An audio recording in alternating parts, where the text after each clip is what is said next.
morning and welcome to Morning Movie News. Today you're going to want to mark your calendars for Tuesday, March 18th, when Marvel Studios is set to air its first ever television special. It will be on, of course, ABC at 8 p.m., and the hour-long special is going to give you an up-close and personal, behind-the-scenes look at Marvel's upcoming slate of films. But the big hook, what's supposed to get everybody to tune in, and what made all the headlines when this was first announced while I was on vacation, is that they're going to give you your very first look at the Avengers 2, Age of Ultron. Now, I wouldn't expect anything too big, something befitting a film that's just going into production, just beginning to roll in front of cameras, and at the same time won't detract from the films that are coming out first. You know, Marvel wants to make sure your attention stays where it's supposed to go. They just want to kind of tease you about this Avengers 2 film. So I'm guessing concept art or maybe some interviews. Now, of course, Kevin Feige, Joss Whedon will be all over this thing, and probably Robert Downey Jr. as well, who, as we all know, is now only in the Avengers business. He hasn't signed on for any more Iron Man films, but he has signed on for Avengers 2 and 3. But I'd love to see a new face, maybe James Spader, who's playing the villain. I'd love to see an interview with him, or maybe even the twins, Elizabeth Olsen and Aaron Taylor-Johnson. However, I think that's more unlikely because they're really a big mystery of the film. Joss Whedon's already had some talk about how he's really reimagined the characters of Quicksilver and the Scarlet Witch, so he might want to hold back on that till closer to the release date of the film in 2015. But they might maybe want to go into some of the history of the new characters. We might see that on the special. Who is the Scarlet Witch? Who is Quicksilver? Who is Ultron? Just to kind of get these characters on the mainstream audience's radar. People who haven't picked up a comic book or only picked up a few, and this all just seems quite fantastic to them, perhaps maybe out of reach. So Marvel wants to put that in reach. Now, you might be thinking to yourself, though, why does Marvel Studios need to have a television special? I mean, they're very good at fan outreach already, and their films are quite successful. They dominate not only the box office, but the media. So why go this extra step? Now, as you might have already noticed, something else airs on Tuesdays on ABC, and that's Marvel's Agents of S.H.I.E.L.D., a show which they bet very heavily on, and which really hasn't delivered to this point. Now, I never went back to it after that awful first episode, but a number of you have written to me saying you think it's come around, it's getting a little better, and I have seen some ads for it, and I've been a little bit intrigued. Oh wait, that's not true. I did tune in when they had Victoria Hand come on the show because I like Saffron Burrows as well, and I think she never really kind of got her due. She was kind of like an earlier version of Lena Headey, but she never had a Game of Thrones, so she never quite caught on. But I watched some clips online with the introduction of her character, and I still didn't really like what I saw. It seemed very stilted. That's a big problem I have with Marvel's Agents of S.H.I.E.L.D., and a little too cool for school, a little too in love with itself, which I think some people say is Joss Whedon's calling card on television, but I have to say I've never been a Joss Whedon fan on the small screen. I love what he's done with the Marvel Cinematic Universe, but on the small screen, as I said, he's a little too cutesy, a little too clever. But I have been intrigued by the commercials for upcoming episodes, and they seem to be taking a page from how they promote comic books, naming arcs for the public to see. I mean, every episode is named on television, but you know, it's rarely shared unless you watch like behind-the-scenes specials. Like HBO does a great job of taking you inside the episode if you watch it on demand or HBO Go. But back to Marvel's Agents of S.H.I.E.L.D., you know, they're naming, like the search or the fight for something is coming up, and they try to get you in, just like you would for a comic book. The next 4 or 5 issues, or in this case episodes, are going to focus on this exciting event that you need to know about. And I think this is actually also the night that Sif appears. I saw an ad for that as well. Or maybe she already has appeared. As I said, I don't watch the show. But I think coupling Sif with that special would be a great hook to keep people tuned in, to not turn their television off or switch the channel after they see what's going on in Age of Ultron. So Agents of S.H.I.E.L.D. is trying, but I think it just hasn't been the success that Marvel wants. And Marvel is very aggressively, you know, as I said, they've already dominated movies. I think you can arguably say they're the success. They've succeeded. They're the winner in comic book movies. We won't know what will happen in the next round with DC when they try and get out their Justice League films off the ground in quick succession. That's why we're waiting on that. So we'll see what happens there. But at least this first round, I guess we can argue, has gone to Marvel. And now they want to move that domination to the small screen. So not only do they want to get your attention and maybe get you back into Agents of S.H.I.E.L.D. or give it another chance with this special, but I'm sure also maybe we will see Marvel Studios promoting their Netflix deal. Now, that's tricky. Would they promote Netflix shows on ABC? Well, you know, Marvel is part of Disney, and Disney owns ABC, so ABC technically can't get upset about that. They might just want to be promoting, you know, the Marvel Cinematic Universe at large, and if ABC suffers a little bit because of that, oh well. Clearly the moneymaker there, you know, billions of dollars, although I'm sure ABC pulls in a lot of money, but the Marvel Cinematic Universe is something that spans across the Disney empire, whereas ABC is its own, you know, slice. So I think they probably will promote the Netflix shows on that special, and that I think is the most exciting thing that Marvel has going on in the future in terms of expanding that universe. I'm very excited for the quality there. I think they said they were shooting something like 50 hours of television in New York City. That was a big announcement. They'll be shot on location. One of their choices there, though, they're depicting characters that live in Hell's Kitchen, so they actually will be in Hell's Kitchen. I think that's very exciting. So I think that's something you'll also see them very heavily promoting on this special, because that's what this is. This is not celebrating the movies, in my opinion, and we'll see what happens. But I suspect that Marvel Studios is using this special to direct your attention elsewhere. Hey, do you like this? Well, we'll go check this out. Which is interesting, because I also saw some people on this news was announced about this special saying, hey, are you going to are you going to use any part of this episode to promote comics? And I thought that was a really great point. And it's something I brought up when Marvel was first having success over on Think About the Ink. I said, it's a real shame that they aren't using these movies to promote the comics, and they still aren't really using any of this time, this airtime, or this attention to shine a light on the comics. The comics, and it's a shame, because Marvel Comics, they've kind of like rebooted a little bit in the last few months with new number ones, or they're called number ones. They have number one on the cover, even though they're not all number ones. But the talent there is quite good. I just read, for instance, this morning, I was catching up on comics. I read Loki and Magneto, two very good titles that owe a lot of their fan base to the movies. For instance, in the letters section of Loki, and they've really changed that comic a lot and that character to really obviously reflect Tom Hiddleston. And you can see that in the letter section. And maybe that's just the letters they picked to publish, but you had a number of people writing in saying, I'm a fan of this character because of Tom Hiddleston. So I don't understand why they wouldn't say to other people who maybe don't know of this Loki comic that builds off of Tom Hiddleston's interpretation of the character, and say, hey, do you like Tom Hiddleston as Loki? We've kind of backburnered him for now. He's over there doing Tinkerbell for us, this young Captain Hook, but why don't you go pick up this Loki comic? I mean, they have digital comics now. People watching the special, you could give them a code, and they could get it, they could download it instantly on their iPad or their computer, laptop, and try out a comic, which, as I said, are quite good these days from Marvel. I think they really have particularly very good artistic talent. So I'm curious to how you guys feel. What do you want to see in this special? What do you want to see, and what do you think should be highlighted in this special? Of course, there's the movies. What do you want to see coming from Avengers, Age of Ultron? What kind of tease would satisfy you? Or because at what level would you feel that Marvel just kind of teased a sneak peek at Age of Ultron, but didn't deliver? So I'm curious as to what would be enough to deliver in your opinion. Also, what do you think about the television shows? Do you think Marvel Agents of S.H.I.E.L.D. is a lost cause? Do you think it's a smart idea to maybe try and shift the focus over to the Netflix shows? Do you think that's a good idea to do on ABC, or is it going to seem odd to you that ABC is advertising shows that air somewhere else?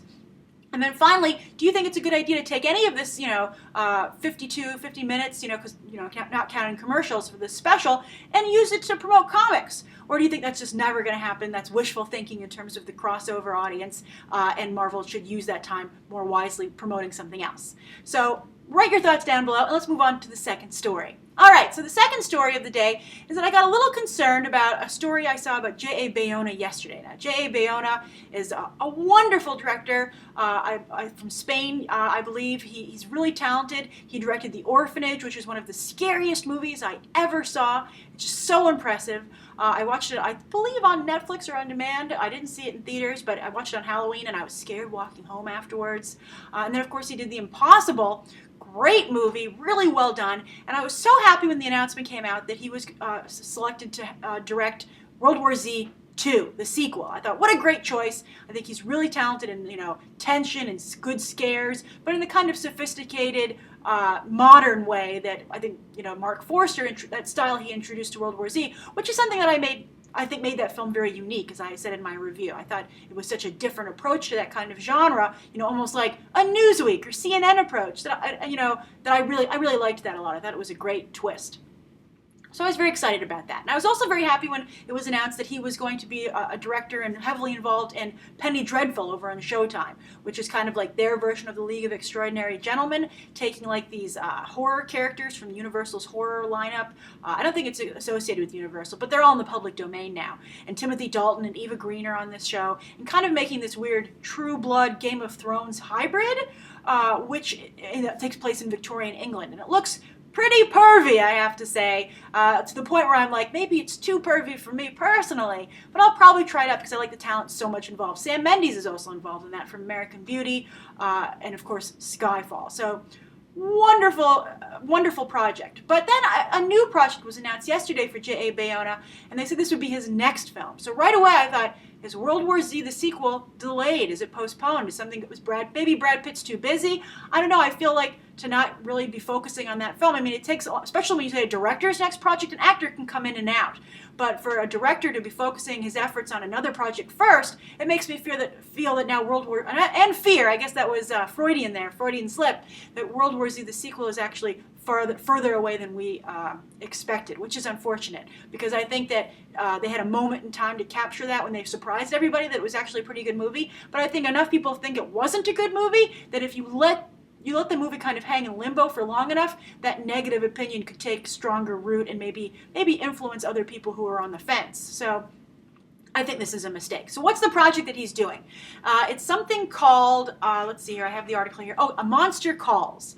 And they had some kind of, CAA and Bayona had some ridiculous statement. They were like, it's the perfect trilogy with the orphanage and the impossible. And I'm like, A Monster Calls, I'll give you the synopsis in a minute. Seems like it fits with the orphanage, but looping the impossible in there? Come on, I mean, that's just pure hype, and I may be trying to put a happy face on the fact that World War Z isn't in this discussion. Not mentioned in this article at all, which I found very surprising, considering that would be the biggest thing he would do to date. But anyway, A Monster Calls, and this is also very interesting. A Monster Calls is a book, it's just, it says a visually spectacular drama about a young boy who attempts to deal with his mother's illness and the bullying of his classmates by escaping into a fantastical world of monsters and fairy tales that deal with courage, loss, and faith. And right away I was like, wait a minute, this sounds a lot like Pan's Labyrinth, which of course was by Guillermo del Toro. And Guillermo del Toro has a relationship with J.A. Bayona. Guillermo del Toro was an executive producer and really put his name all over The Orphanage. That's the reason I watched The Orphanage, because Guillermo del Toro gave it the thumbs up.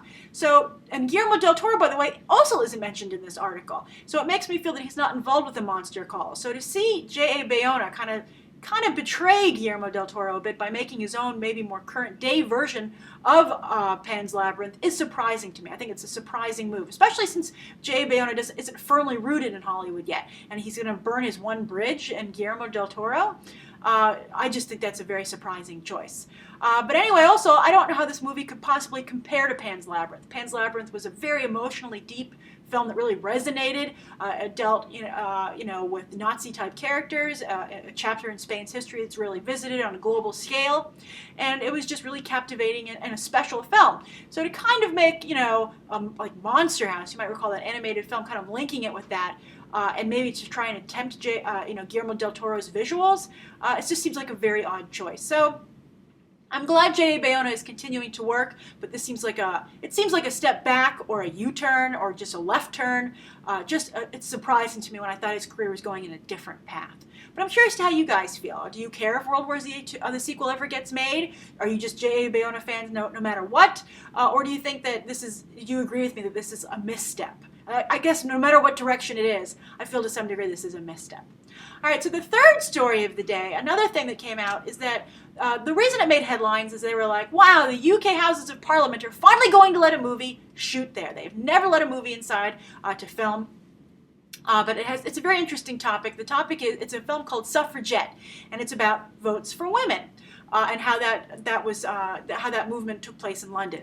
Listen to this cast. It's going to star Meryl Streep, Carey Mulligan, and Helena Bonham Carter. That's a wonder cast of actors. It's written by Abby Morgan, who wrote The Iron Lady. I really liked that film quite a bit. I mean, you might recall my review. I thought it was a really special film, a great look at a woman in power.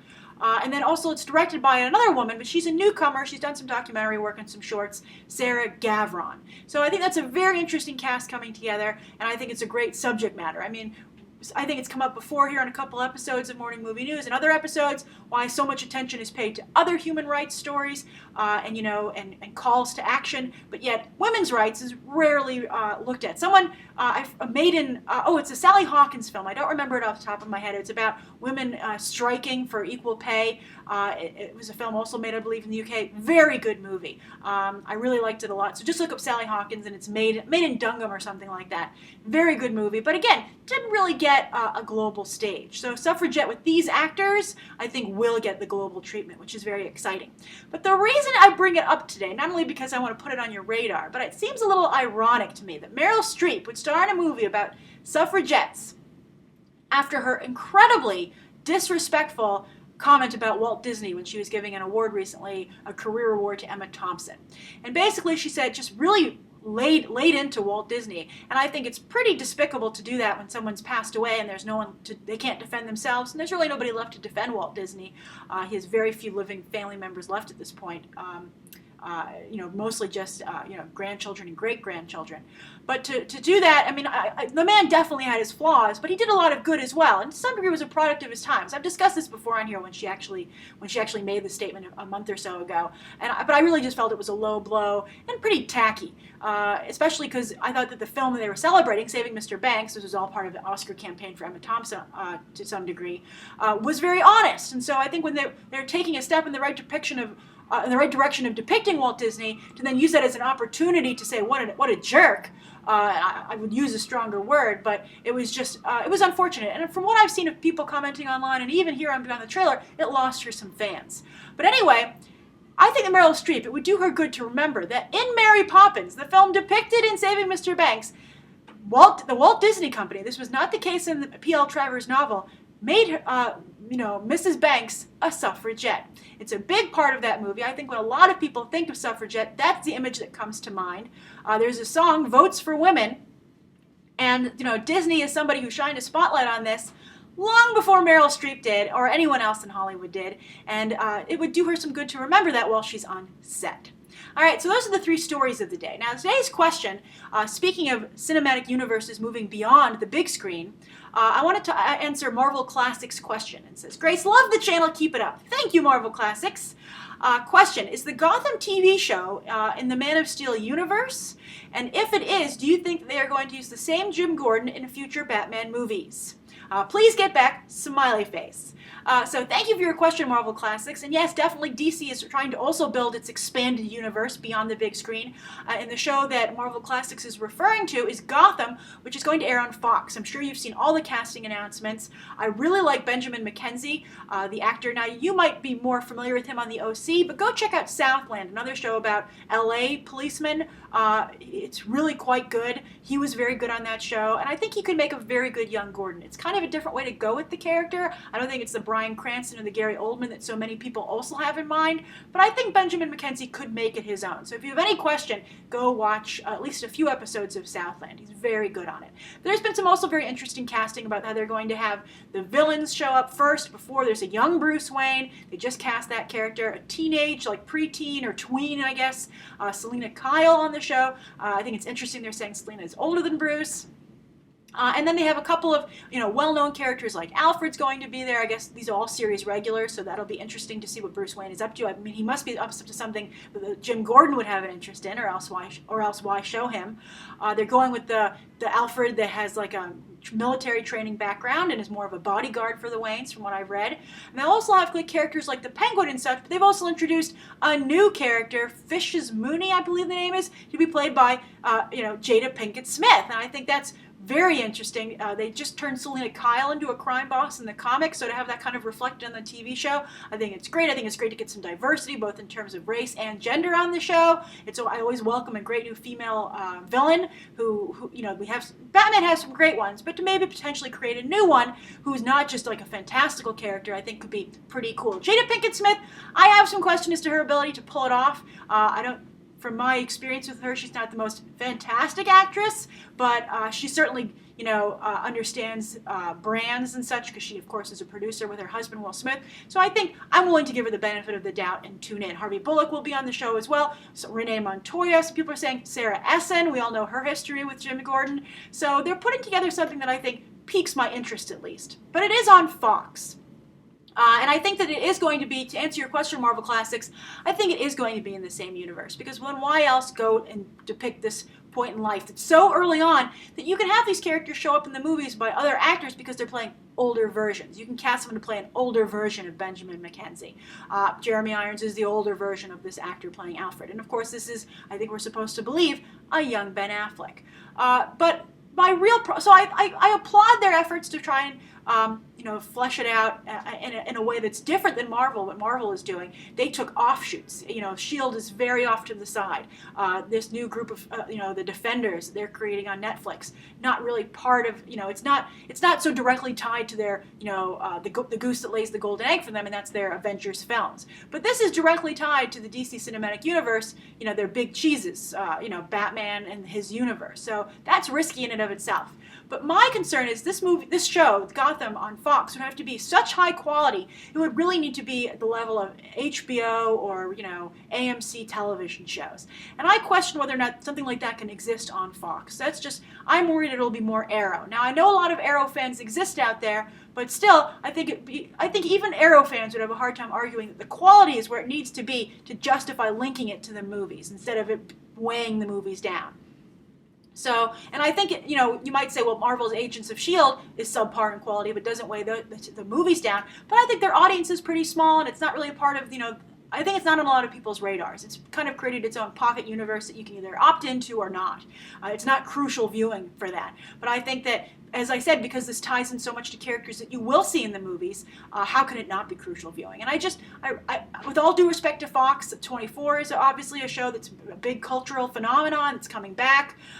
Almost Human is a show that I do enjoy, but it's still, I don't see movie quality anywhere there, and on any of those shows. So that's my concern. And I wish this show, Gotham, existed on a cable network, pay or FX and channels like that I think would believe more heavily in the quality of the content instead of just the gimmick. But gimmick is a big problem I have with DC across the board these days, that they're more concerned with the gimmick in their movies and their television shows and even their comics than they are in quality.